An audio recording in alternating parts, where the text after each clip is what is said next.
Good evening, my name's Alex Gamble. And I'm Mark Palmer. And you're watching Examining Cinema.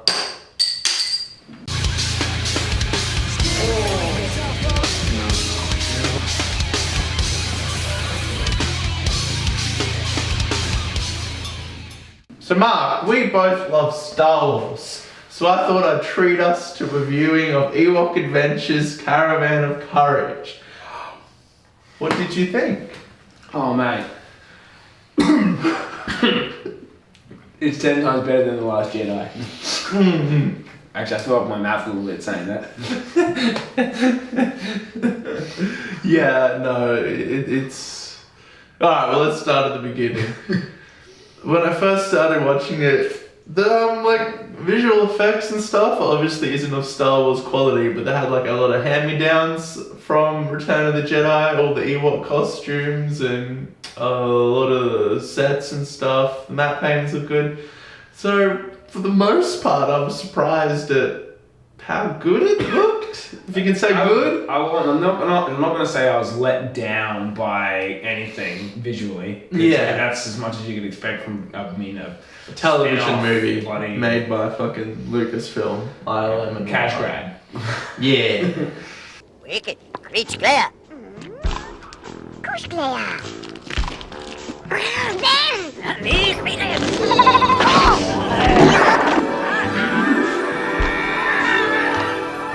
Yeah, no, this is basically a kids' television movie made in 1984 for, I don't know, kids, and it's fucking horrible. The kids can't act.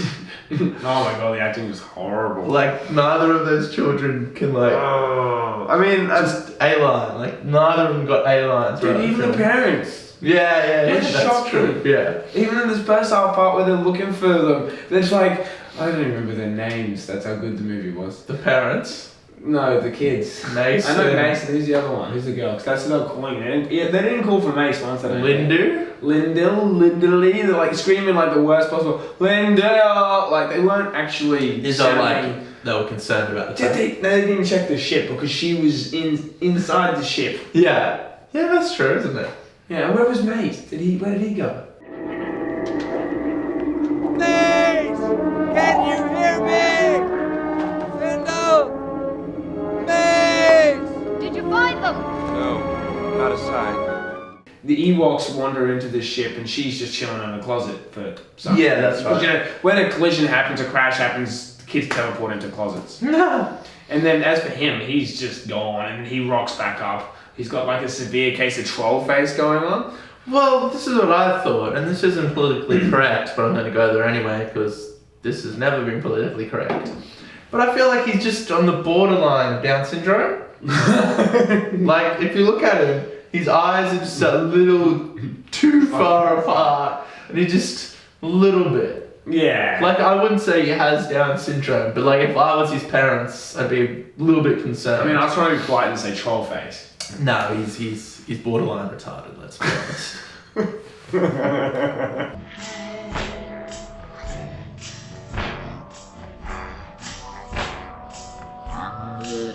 I think one of the main problems with this movie is it was gonna be an hour and they fucking shipped it off to all these TV stations and no one wanted to buy it because they couldn't cram enough ads into it. They thought it wouldn't be good enough. They wanted it longer.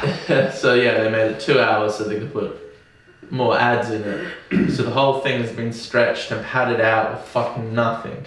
Everything is so slow, the pacing is so drab and downward. It's like a basic scene where basic things transpire, it just takes like twice as long as it should. And I feel like all the issues that happened on the way there was out of them being completely unorganized. Well, there's a bunch of random shit that happens that has nothing to do with the plot. So there's the lake, which swallows the kid. Holy crap, this lake has my reflection, I better poke it. Yeah, I don't know what it is. And then he's sitting there, for some reason this kid has like really good lungs because he's like screaming the entire time For he's like 2 underwater. minutes. He's not holding his breath. Yeah.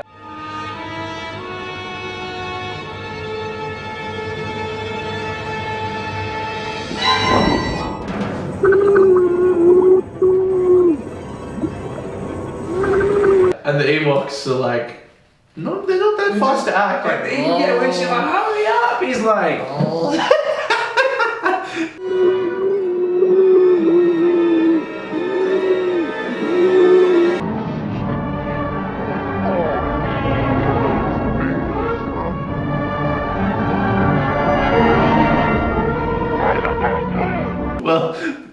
don't know if you know this, but they are midgets and they can't. They're not walk really that well. Ewoks. Dwarves. I know, sorry. but I feel like little people. move Sorry. faster than that one scene. Yeah, well, no. I was watching it going, "You're gonna save this kid? You have 2 minutes and then he's dead." He's gone. And then they missed the greatest opportunity of the film. They should have pulled him out. He should have been unconscious, and one of the Ewoks should have given him mouth to mouth. No, one of the Ewoks should have just been like, and started beating him to death. Just like something that just snaps. No, could you imagine waking up? Ewok. This- Like it does to Chewie. Yeah, stroking his hair like he's a dog. They are supposed to be teddy bears, but when you look at a lot of them, they are very grotesque. In the scene at the start where the little girl first meets Wicket, he's really fucking creepy. He's doing these things like.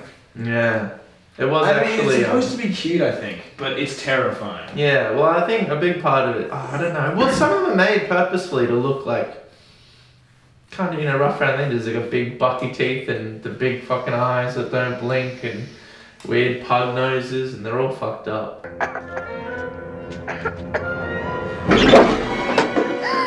I got Ewok.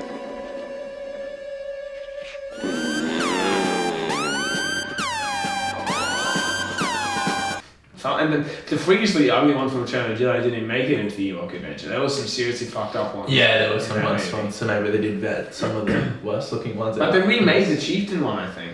Because in Yeah, the maybe. Return of the Jedi, he was fucked up. Yeah, maybe there were definitely a few which I didn't see in here.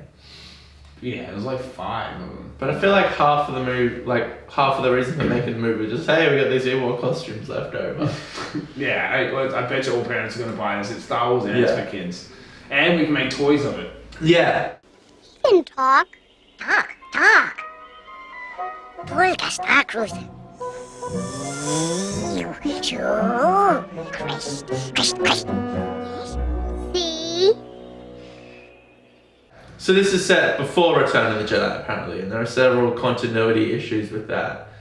One being that, like, Wicket says, spaceship crash or something, and then, like, he comes in contact with Leia. He can learn English. Yeah, And he's apparently. smaller in Return of the Jedi. I swear to God, he's smaller. Well, the guy who plays him, Warwick Davis, played him in this and the thing. So he is a little person, but he was also a kid in Return of the Jedi, so he's a little person and he's a kid. So he probably grew up some. Yeah, okay. That makes sense. But still, He doesn't appear as if he's ever come in contact with people when he comes in contact with Leia. Yeah, You think that's he'd be what I was like a saying. human, oh, crash, That's because he can exactly say what crash. I was thinking, because they wouldn't, like, they go to, like, oh, what the hell is that? Who are you? What's going on? I've never and seen then them. they've already been on this big That's fucking right, it adventure could have with been a humans. complete random group of Ewoks, and then it would make sense that they'd never seen them But before. then they couldn't reuse those costumes. And why? Wait, what, you mean they can't look the same? Like, just change Wicket's bloody stupid cloth he has on Yeah, I his guess face. that's true. And why don't the Ewoks use magic to beat the stormtroopers? Well, yeah, that's the other big part. They have this magic dreidel thing, which is like, Dreidel, I made you out of me. it's basically the shape of it, and it spins indefinitely, and it shows like another time and place. But exactly what you're looking for. Yeah. So why not use that against the Empire? From multiple angles as well.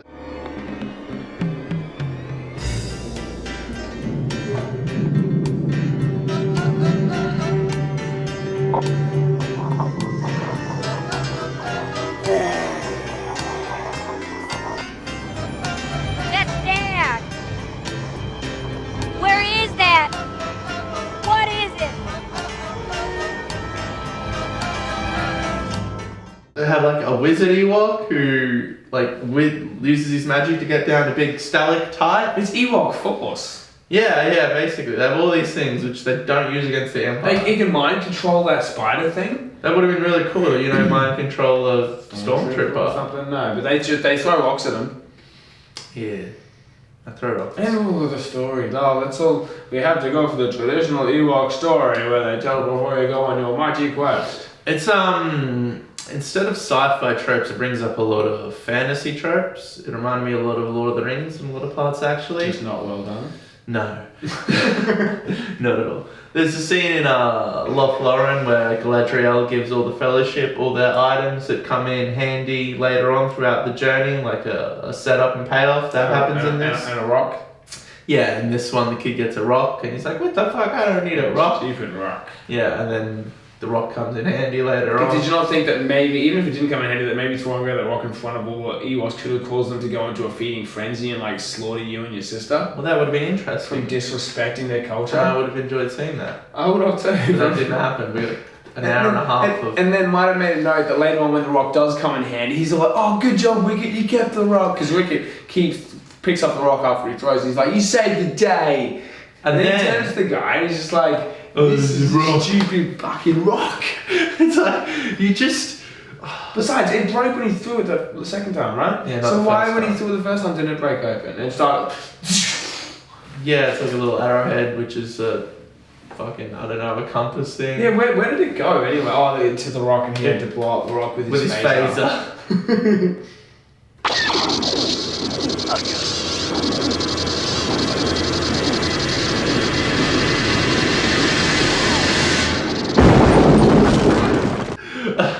So other comparisons to Lord of the Rings, obviously the journey and the trek and the team. There's the wizard guy who's obviously Gandalf, and the whole spider scene. Yeah, where were the massive arrows going into Boromir? That would have been cool. If Mace. Badass keeps fighting though. Anyway, we're not reviewing Lord of the Rings. No. Continue what you're saying. Yeah, the spider scene was very reminiscent of Samwise Gamgee fighting Shelob. He goes under and he stabs a soft belly. Legit spider too. The spiders, we said the effects are reasonably good for a 1980s television movie. The spiders are fucking terrible. Yeah, you could legitimately see the puppet strings. Yeah, you could. Which is and the fun. spider web, you could see the ropes. It was just like rope with like cheap Halloween spider web. So obviously the budget ran out by that point. But the spiders aren't and you see where it's coming down. Yeah.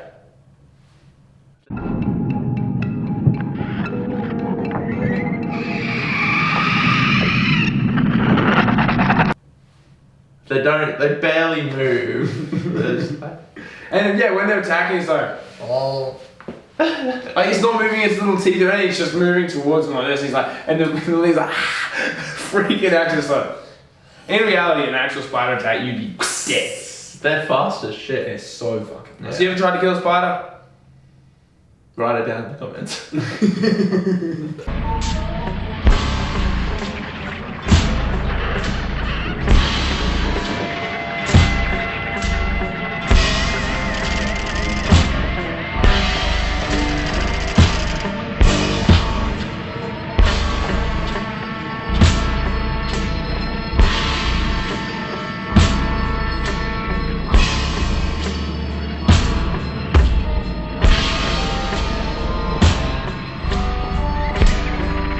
So they have learnt from the Christmas special, which was 6 years earlier, and And the narrator. That was 6 years before this.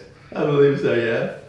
I didn't learn enough. I'm just kidding. No, I didn't learn enough. Yeah, the narrator. So the Christmas special has big gaps where it's just Wookiees going. Oh. I mean, you could have added subtitles. Well, you could have done anything, but it makes no sense. It's really weird and off-putting, and you have no idea what's going on. Please explain. In this, they get some old guy to say, this is the story. It was enough to sort of understand what they were doing and what they were trying to communicate. Yeah, well, it certainly made a lot more sense than it would have if it wasn't there, and it was just these little Ewoks and the Down syndrome kid.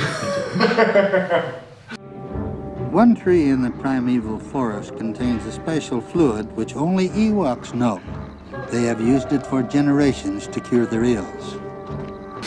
But there's still like the lake scene. I don't get what that was. Please explain. The scene with the ferry. I they get the honestly ferry? thought he was going to look down in the lake and like Mufasa was going to appear in the water or something. Yeah, Not James Earl Mufasa, Jones. James Earl Jones, that would have been cool. Yeah, they couldn't afford James Earl Jones.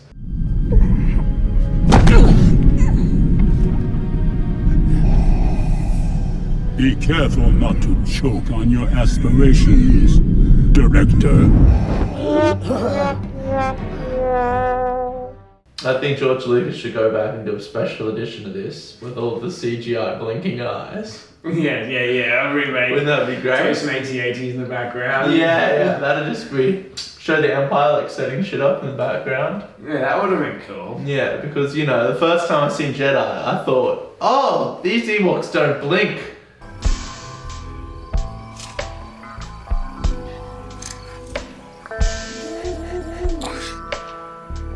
Is this legitimately the only Star Wars film to not have a Jedi in it? I mean, Solo has a Sith. Yeah, that's what I mean. Like a Force user lightsaber. It's the only thing to not have Yeah. a lightsaber. Because even in the Christmas special, Luke was there. You do know there's a sequel to this, right? Well, there's a sequel to this, and we have to review it. We have to. It's our obligation. I mean, I'll do it. So I don't know if there's a Jedi in the sequel, but It doesn't count as the same movie anyway. Like, you guys like saying, like, actually, this is the only one without a Jedi, so I can't even compare it to anything. Like, even Rogue One, they threw a Jedi into. And in fucking Solo. so I was so close to not having a lightsaber. It was legit. I was like, they've done it. They've done it! No, pretend they'd already done it. That's in true. the Ewok Adventure. 1984. Part 1, apparently. Of 2. The second one's called The Battle for Endor. I actually nearly watched that thinking it was the long time. Oh, maybe it's on YouTube. And I clicked that one. I'm like, and then I was like, I started watching about 30 seconds of it. I paused it. I'm like, I opened up the link you shared to me to make sure it's the same movie. And it wasn't. That would have been amazing if we had both come here, both watched a completely different movie and sat down. Like, do you remember the scene where, no? Do you remember the part when she, no? Nah. Maybe in the next one, like, they'll come down to Endor and you would just see the skeletons of all the ones in the first movie. Well, I do know spoilers for the next one, if you want to know. No, you can't spoil it. Alright, we'll keep it fresh. You gotta keep it fresh. For the next review. You let her go! It's a tale of good versus evil, starring Cocoon's Wilford Brimley, and a heroic clan of lovable creatures that will warm your heart. Oh, Wicket, you're my very best friend. Best friend. Ewoks, The Battle for Endor, from MGM UA Home Video. Oh, what about that scene with the horse riding? Oh, yeah, that's hilarious. They clearly wasn't able to pull that scene off with the midgets in the suits riding ponies. Because we all know dwarves can't actually ride horses. So that like in this one scene, it was just a full grown ass man in an Ewok outfit riding a horse, and it looks like, wow, his legs have gotten a lot longer. Yeah, I honestly thought like they would have tried to like camouflage his legs in with a horse or something. Nah. Like you could have like done like the top half of his legs, put the little feet there, duck your legs back up behind you, or just sawed off his legs. Yeah. I guess like, yeah, I don't know. I guess they didn't have green screens and shit back then. No. These days it'd be so easy. Yeah, you just would read the script and say, no, we're not doing this fucking movie.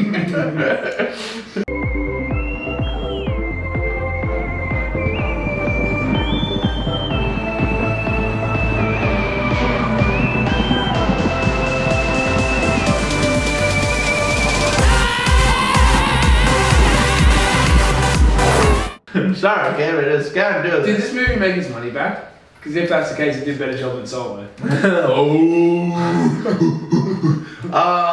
Well, they sold it to like ABC or CNN or CBS, so yeah.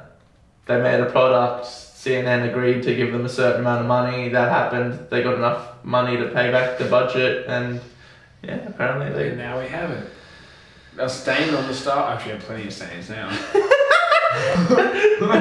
It's actually getting to the point where the bad movies and the good movies are kind of equal.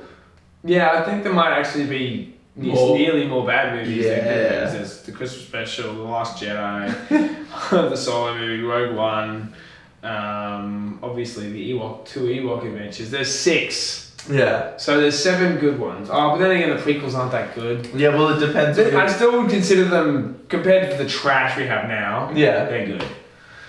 And I'll always be a bit biased because I grew up with them. I have a strong sense of nostalgia around the prequels, but the Plinkett reviews just fucking shattered my opinion of them.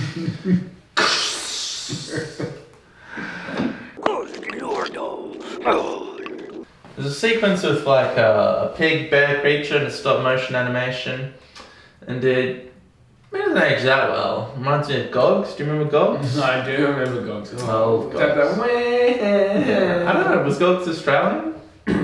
I could not honestly tell you. Yeah. I know it's disgusting. It was quite vulgar, if you will. We'll cut in some Gogs right here.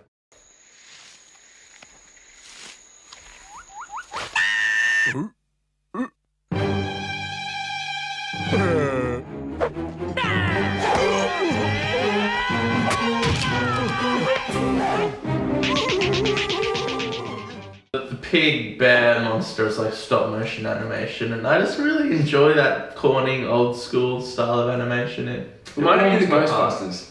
Yeah, they do. Which use is that. good because I love the Ghostbusters. But not the, like in, what was it, 2016? Yeah, One. the female one. Not that one. Not the feminist one. The one with Dan Aykroyd and Bill Murray. Yeah. The new one as well. Oh, fucking hell. I haven't even seen it, eh? Nah, really good. Fuck!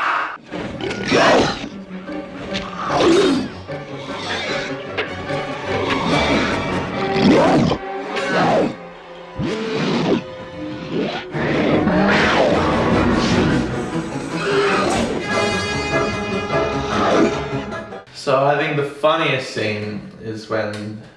Oh, right. The basic story of this is a giant monster captures the parents and they go on a journey to capture the parents.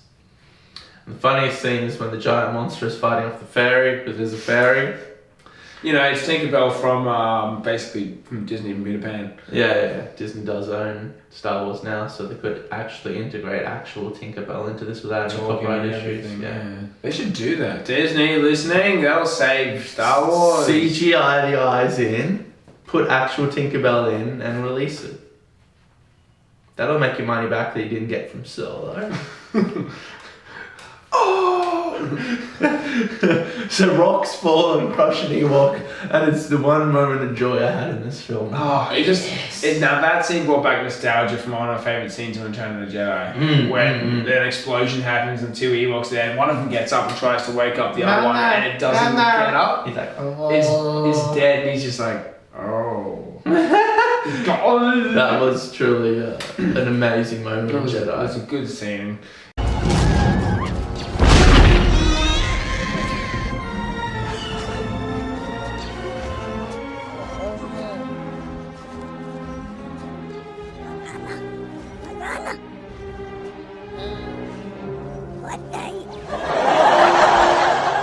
Yeah, my wife hates it because she thinks Ewoks are cute. She hates how much I cheer when that scene happens.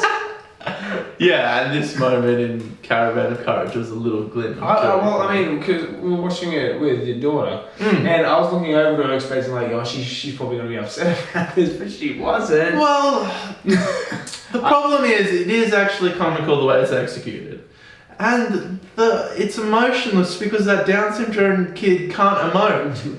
He leans down and he's like, he's trying to perform lines, but he's just constantly failing. Yeah, to be fair, he probably has a shit. I mean, what was the guy's name? Joe Johnson or something? Who? The director?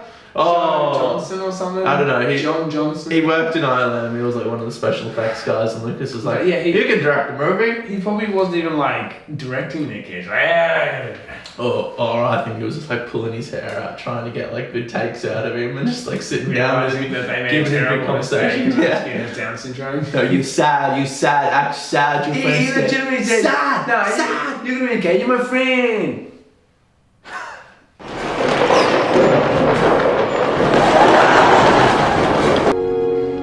No, this is your axe. You're gonna need it. You're gonna need your axe.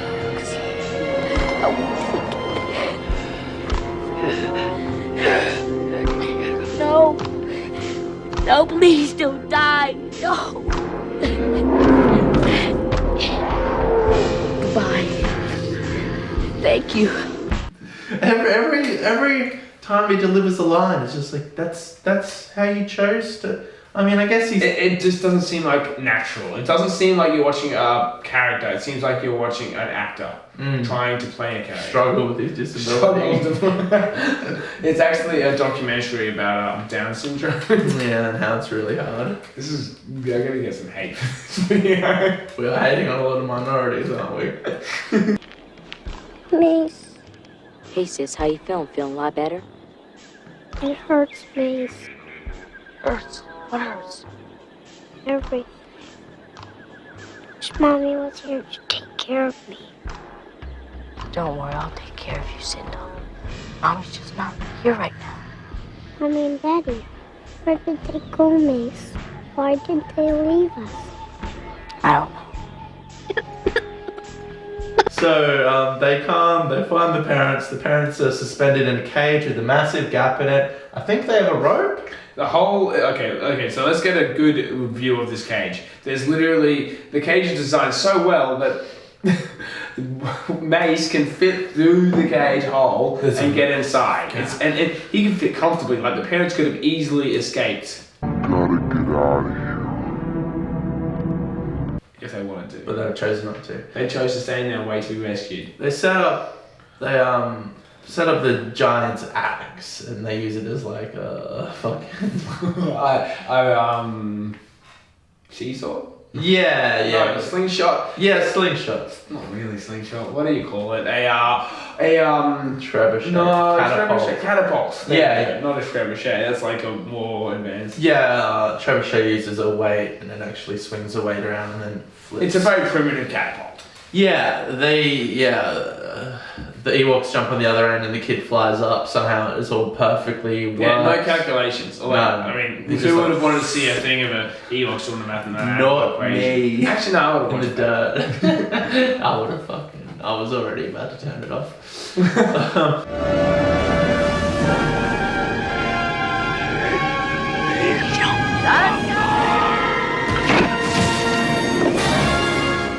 So he flies up there, and I had to watch the ending twice. And the movie didn't show me that the kid had a rope on him that he jumped up with. So I'm blaming either poor writing and editing, or the parents actually had a fucking rope up there. So they're up there in a fucking cage with a gap big enough to get out, and a fucking rope. And they choose not to escape. From what I can see, a pretty clear way to the entrance if you can just sneak past those spiders. Yeah, those horrible spiders. And where did the big old rope with the spider web come from at the end that they used to sling across? It was there for plot convenience.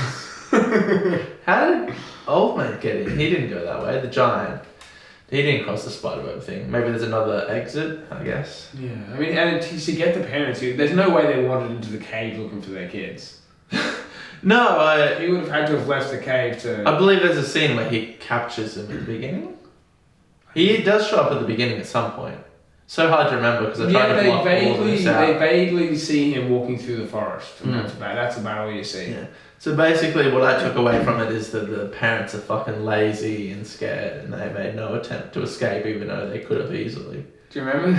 Yeah. Do you remember that scene where the kid was going on about how he was a bad kid? He wishes that he could be a good kid and stuff. You know there was meant to be feels there. You just cut out every kid and put actor in there. And I'm a bad actor and I just want to be a good actor and I've always tried to be a good actor but I'm not. I just wish now I could tell them how I feel. Tell them I love them. If we just wouldn't have left the cruiser, maybe everything would be alright.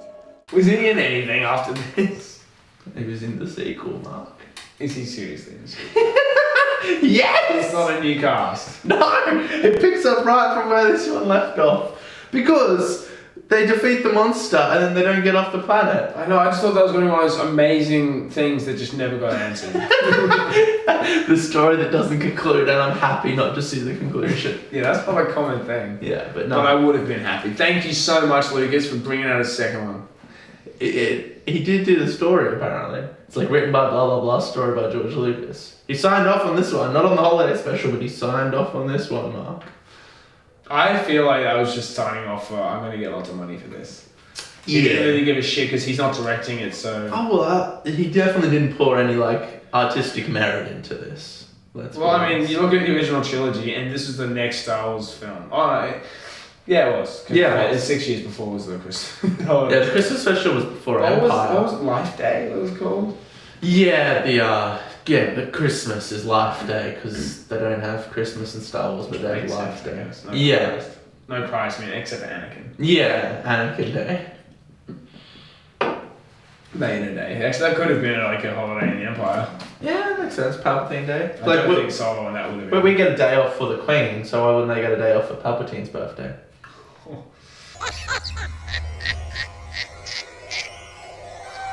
On Naboo, you know they would. Yeah. How proud would you be to be from Naboo? Finding out that he was, everyone's like, he's from Naboo, so it's like, oh, the Queen's from England or whatever. Like, Yeah. wow, the most evil man in the universe is from Naboo. He lived here. He slaughtered an entire. He's one of us. Yeah. One of us. So Mace kind of does have an arc at the end. He like transcends his arrogance and murders the big guy and becomes a hero. Grumpy prick at the start. He was very annoying. And yeah, privileged. Yeah, but he didn't become less annoying, let's make that very clear. He just became less angry. No, he beat the bad guy and just swing on the rope. His eyes don't get back closer together or anything. I still feel like as soon as they get on that ship and fly away, he's going to go back to the same arrogant little turd that he was before. Yeah.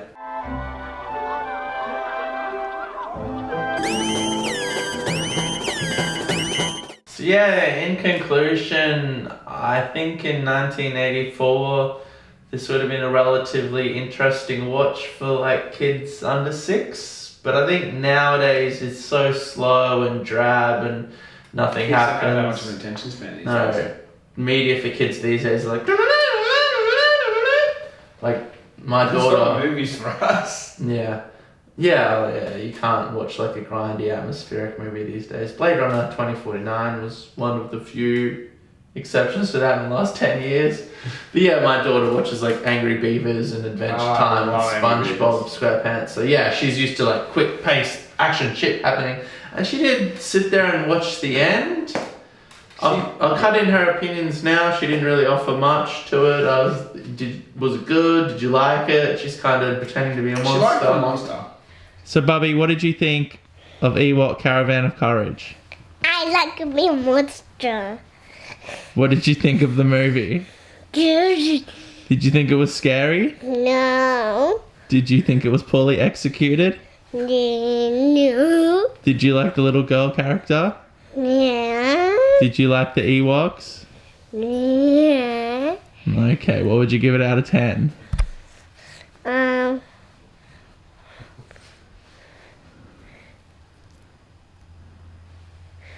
4. Well, yeah, she pretended to be scared so she could be social and huddle up to me. I feel like the spider scene generally is the monster so. didn't, but I think she got generally shocked by the spider. And she didn't give a fuck about that Ewok dying. That was awesome. I was like, respect. Yeah, well, I asked her when it happened, was that scary or was that funny? And she was like, funny. She thought about it though. Yeah, she did. So that just proves even more so that it was horribly executed. Yeah, because kids absorb the sadness of death in movies. Yeah. Like in Lion King, that was a very well executed death scene. In comparison to this, yeah. Oh my God, Lion King's a fucking masterpiece in comparison It is still to this. pretty freaking good, even though that scene gets you feeling and feels. Disney, with all the early movies, was very good at just basic story archetypes and hammering home all the emotional payoffs. Which is important, especially in a kids' film. You can't make it too complicated. Absolutely. So yeah, I would not recommend watching. I don't think anyone from our age has watched this movie before. I remember seeing it when I was a kid, but I just brushed it off. Because you had it on DVD. No, my mum brought it for me on DVD. But I think, there was a kid who went to our school, this is getting into stuff now, which is no merit for the audience, but Ian Smith, you remember Ian Smith? Ah, yes I do. I believe he had it on VHS and I watched it on you two were the guys who were heaps into Star Wars. Yeah, we were nerding out in grade 5, 6? Maybe earlier. Yeah.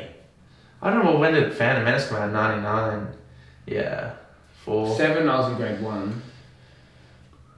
So grade 3. Yeah, grade 3. So yeah, he showed me the movie and I was kind of nah, I'm gonna watch Jedi again, Even as a kid you couldn't watch it. Even as was nerding out obsessively with Star Wars. It's here's another live action. I only had 4 at that point. If there's another live action Star Wars movie. Nah. I I believe I watched this one and not the sequel because like I can barely even remember scenes from it or anything. I remember it existing and me watching it, but I can't remember anything from it because I watched it once and I'm like, where's Luke? The lightsabers? That's what I was thinking, The Last Jedi. Where's our Luke? He's dead. Alright, thank you for watching. It really help out if you like, subscribe, in the comments, tell us how to. Thank you.